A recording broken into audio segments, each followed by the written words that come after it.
Welcome to Card Corner. These are the cards. That's the corner. Today I've got this envelope that friend of the channel Milo over at Trading Cards slipped me when we were playing some Magic the Gathering the other day. We were checking out this new set, Outlaws of Thunder Junction, and my deck did kind of suck, but there was a few cards to worth showing you guys. First is this Railway Brawler. He made it so he's like a big guy, and he makes it so whenever another guy comes into play, he gets 1/1 counters based on its power. So that can get out of hand pretty quickly. Unfortunately, I never really had a huge opportunity to take advantage of him. Most of the time when I played it, the opponent had played their crazy broken thing. So we were just sort of competing with our own broken cards. And then I also had this Campbell Profiteering Mayor. And he makes it so when your opponent gets tokens, you get the tokens too. And then when you get tokens, the opponent loses life. I didn't really have a chance to take advantage of this one either, but there was one of my opponents was playing a lot of these little token maker cards. So I thought that would have been a really good answer.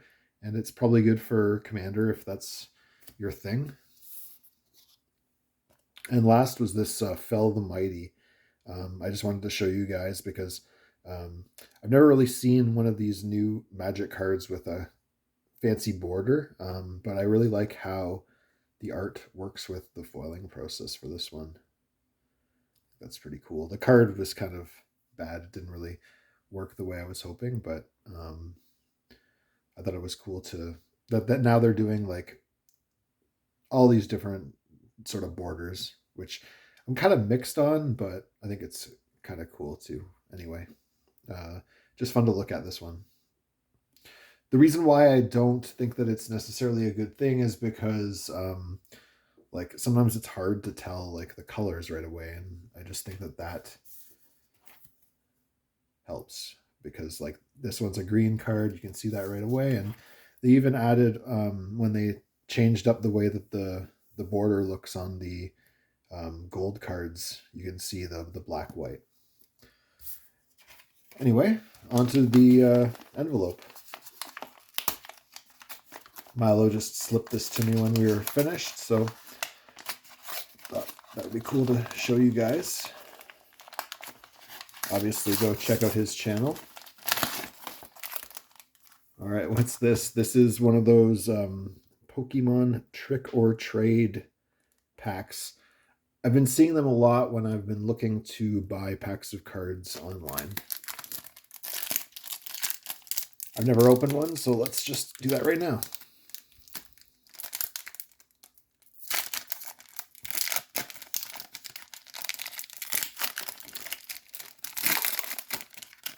All right, and we get a Litwick. Never seen that Pokemon before. Ooh, we get a shiny card. It's a Spectrier, another new Pokemon that I'm not familiar with, and a Murkrow, a third Pokemon I'm not familiar with. If you want to trade me for any of these Pokemon cards, the information on how to do that is on the About page of the YouTube channel. I think that's the best art. All right, he has labeled it front.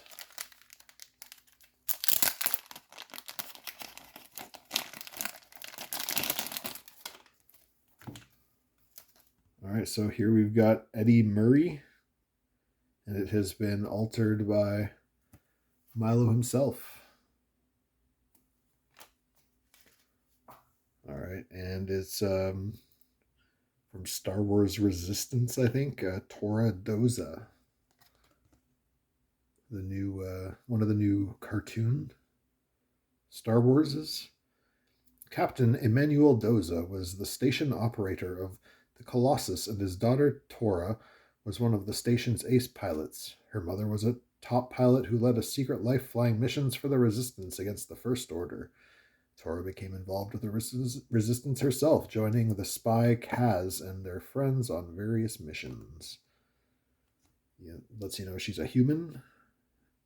Comes from Castilian, and she is with the Colossus and the Resistance. All right, here's a Blizzard card. It is Deathwing. Not sure what it is. It World of Warcraft? Yeah, it might be World of Warcraft. I never really did play World of Warcraft, but there was a time when it was popular that my friends showed me this hacked server you could go on, which let you level up really fast. And I did play that for a little bit, but not really my thing, MMOs. Neltharion, aspect of the Black Dragon Flight, was once known as the Earth Warder. Driven mad by the old gods, he took the name Deathwing. Some Warcraft for you. All right, we got the Bro Shake for the Yankees. New York Power. Al Sluggers keep lineup strong. Does that mean American League? I'm not sure.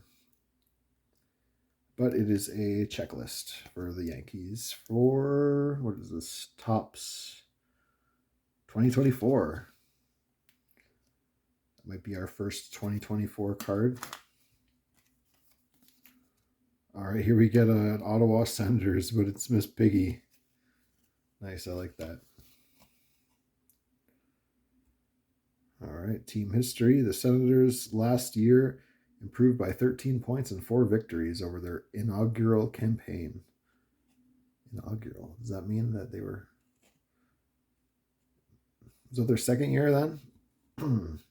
The Senators' best season of the current era was 1993-1994 with a club record 14 wins. Based in the capital of the province of Ontario, the Senators are named after their politically charged locale, which boasts a House of Senators. All right, here is Winnie Wienerschnitzel. She is a Bavarian lass. Oh, nothing on the back. German card for you there. Here is the Bodran. Is that like a drum? Music to your ears.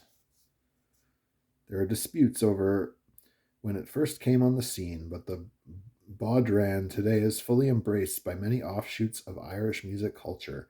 Some claim the round frame percussion instrument was first used by ancient Celts, but there is also evidence that it was a mid-19th century alteration of a tambourine.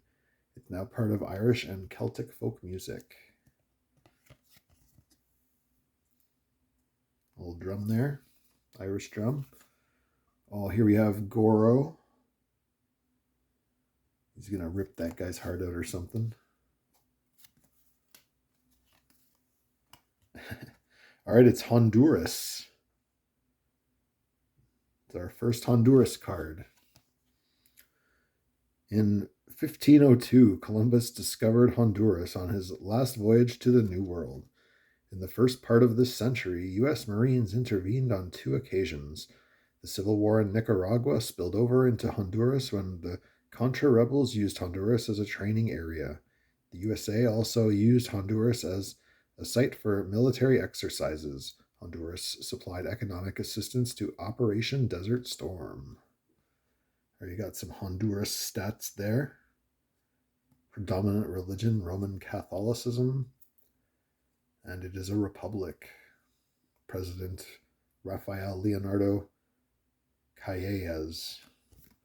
Let me know how I butchered that in the comments. All right, Honduras.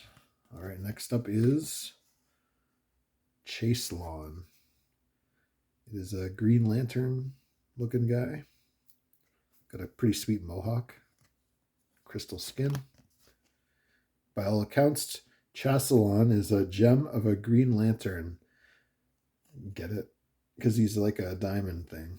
A many-faceted spherical creature, Chaselon is a native of the planet Barrio 3, where crystal life forms have evolved to sentience.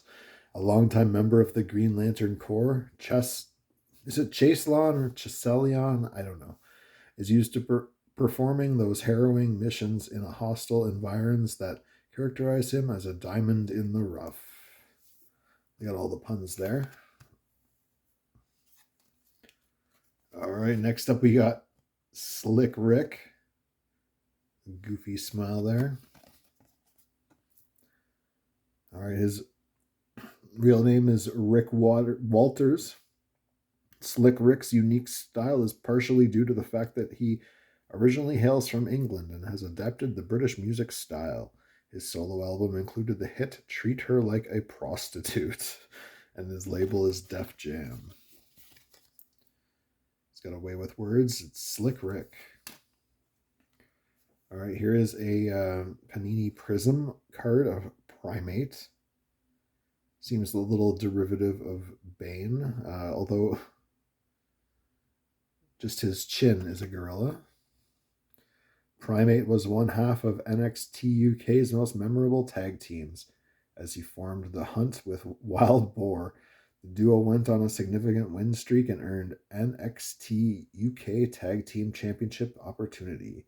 Primate later brought his roughneck style to Symbiosis, which is wreaking havoc on NXT rings all over. Pretty goofy. This is a Dune trading card game. Don't think I've seen packs for that one. We got the Dune Men Spice Mining Core. Assigned to a target persona or fief. Dune Men gain +1 battle rank when assigned to the same fief as a spice harvester or harvesting pad. It's kind of a cool picture, but there's no flavor text or anything. I don't know if we can play the Dune card game with just this one card. I think we would lose. All right, here we got New Kids on the Block, dressed as Beetlejuice. Joe sometimes wishes he had a regular high school experience, but he loves to be on the road with New Kids on the Block. Is it supposed to be? I mean, it's just the clothes. He doesn't have the face or anything. All right, here we got Water World. Nice. Mired. While the Atollers are obsessed with saving their meager home from the smokers, the mariner realizes that this may be his chance to escape. The battle rages around him as he tests the bars of the cage. A leaping jet ski explodes and impacts into the organo barge. Behind the mariner, the cage starts to sink. I haven't seen that movie in a long time, but I think it used to be like on TV quite a bit, and I watched it there. Here is Manhattan Island Swamped. Dinos Attack. Oh, that's a long one. New York Inquirer, Manhattan Island Swamped. There is no escape from tropical hell. As if New Yorkers didn't have enough trouble avoiding the deadly jaws and stomping feet of dinosaurs, a new horror has been thrust upon us. The vegetation and insect life of a primordial swamp is also regenerating in our time zone, transforming Manhattan Island into a streaming miasma of suffocating death. Secretaries on their lunch break walked back to their offices to find vine-layered sweat mounds where proud metal buildings once stood. Giant dragonflies or sigillaria had a field day, shredding the scalps of these poor unfortunates, and seemed especially attracted by the scent of hairspray. In spite of this latest disaster, the mayor expresses optimism, since, as he puts it, New Yorkers are born survivors. They like the hairspray. All right, next up we've got a Trail Marker. It is a, what is this? A Iditarod Trail Alaska card.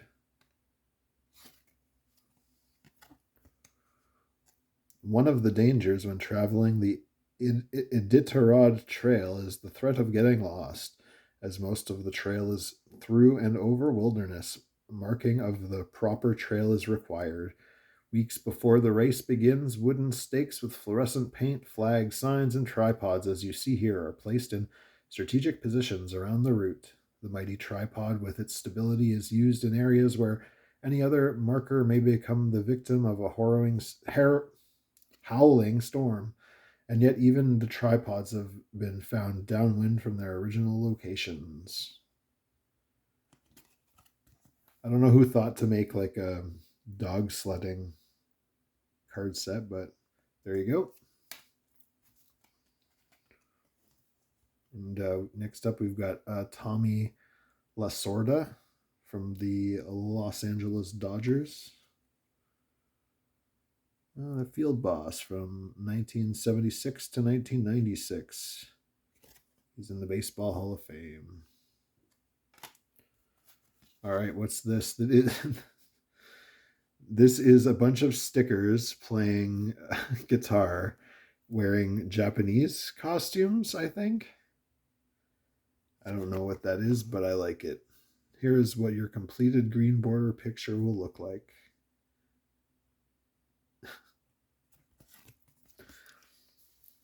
So when I was a kid, there was this movie called Milo and Otis. Uh, no relation to Milo who sent us these cards, but it had like this like little dog and cat that would wander around and get into trouble. I do think it was a Japanese movie too. All right, it's the Lost Vikings. So this game I played. It was a Super Nintendo game originally, but I think I played it when it was on Game Boy Advance. So each of these guys would have little different abilities, and you would have to figure out which guy you had to use for which thing to get you to the end of the level, kind of like a little puzzle game. What's that in the back? While they briefly considered retirement after defeating the Emperor Tomator, there were only so many polar bears the Lost Vikings could wrestle before falling into a Nexus portal seemed like a solid life decision.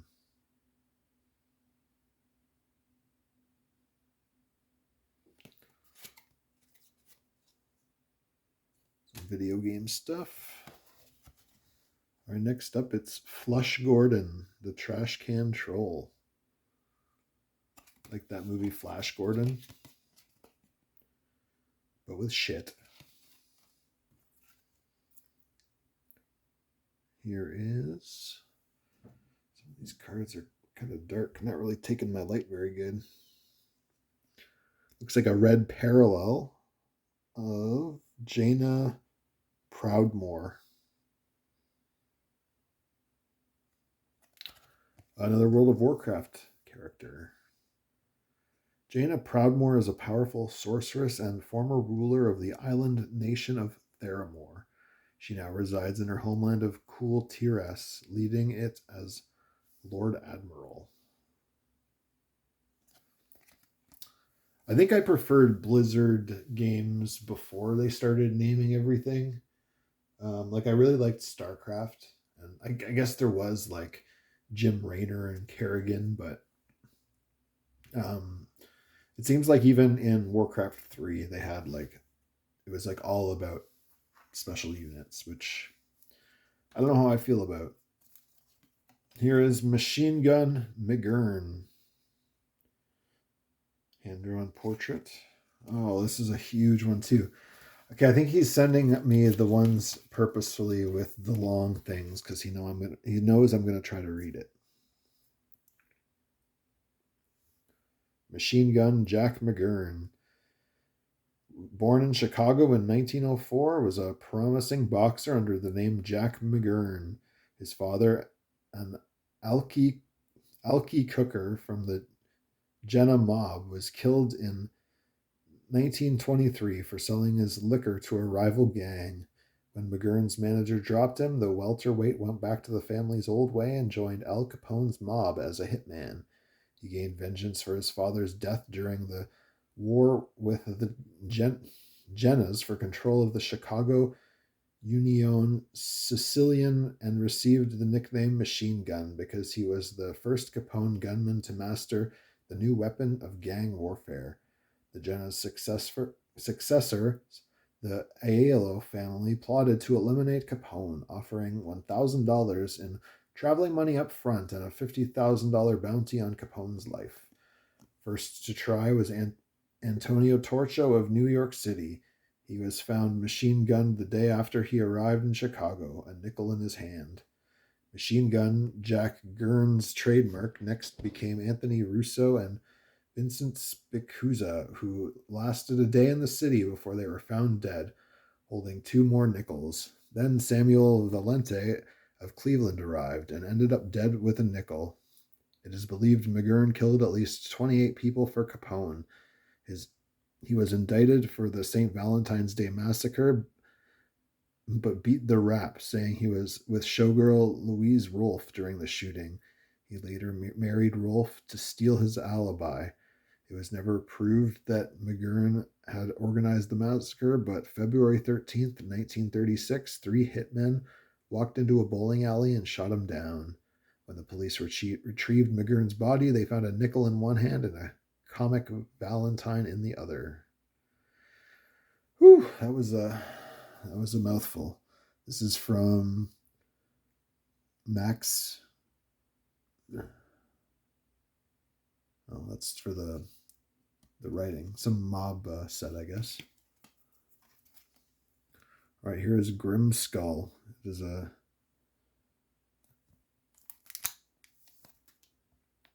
clear card. Oh, that's cool. I like how it's like his back and the other side. It's a nice touch.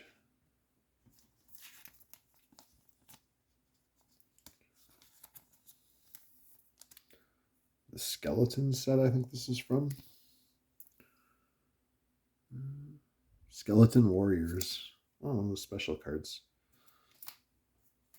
All right, here is the Doppelganger. It's from the Metal Spider-Man set. Adam Warlock's evil double Magus attempted to defeat the Earth's superheroes during the Infinity War by creating duplicates to destroy them. Spider-Man's doppelganger had 8 limbs and was later brought back by the Demogoblin. He's got 8 legs, just like a real spider. They got an action figure of that guy. All right, it's a spider sticker from Ultimate Spider-Man Panini. Oh, it's a Walter White skateboarding with a piece of pizza. I do like pizza things. Walter White tattooed skateboarding with pizza. Genuinely my favorite things. I had to illustrate it, by Dan Allen.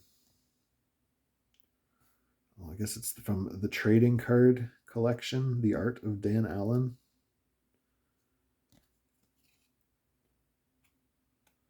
Check out their cards there. Mahop on Hop. All right, here's Charles Lindbergh from the Flight set. I think this is the new historic autographs. Yeah, okay, I know what you're doing. I'm on to you. Charles Augustus Lindbergh was a brilliant aviator, military officer, and inventor. In 1926, Lindbergh convinced 9 St. Louis businessmen to finance an airplane so he could compete in a contest to do the first non-stop transatlantic flight between New York City and Paris. He named his new Ryan Aircraft Co. single-engine monoplane the Spirit of St. Louis in their honor.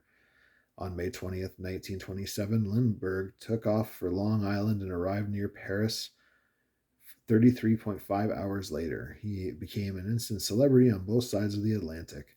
The press nicknamed him Lucky Lindy. He received the Distinguished Flying Cross from President Coolidge. In 1932, Lindbergh's infant son, Charles Jr., was kidnapped and murdered. The resulting press and hysteria drove the Lindbergh family into exile in Europe for 4 years. At the beginning of World War II, Lindbergh expressed anti Semitic views in favor of American isolation, but after Pearl Harbor, he saw the necessity of U.S. involvement.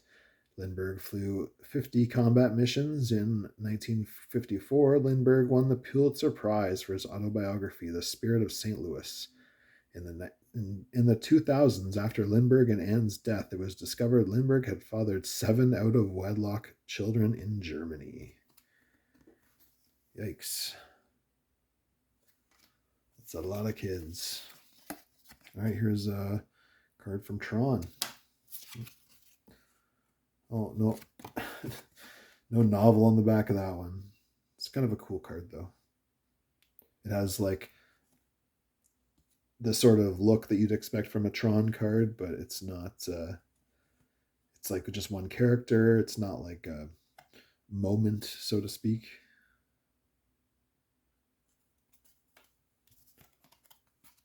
All right, here we've got the Skipper from Gilligan's Island. To tell the truth, in one episode, the professor. Oh, I thought it was the Skipper. I've, to be honest with you, I've never actually watched an episode of Gilligan's Island. In one episode, the professor uses his expertise to make a complicated electronic lie detector using coconuts, wires from their radio, and parts from the SS Minnow. It's interesting, however, that with all his knowledge, he just can't make a floatable boat to get all the castaways off the island.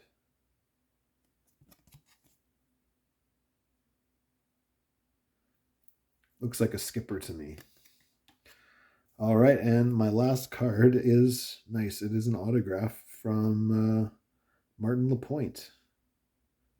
At this point, most of our autographs have come from Milo, but it's pretty cool.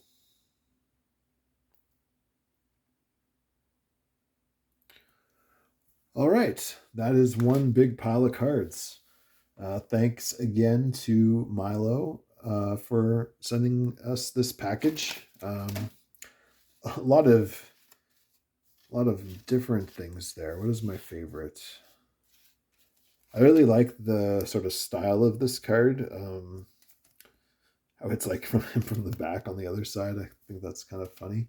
I like that there is a card for Honduras. And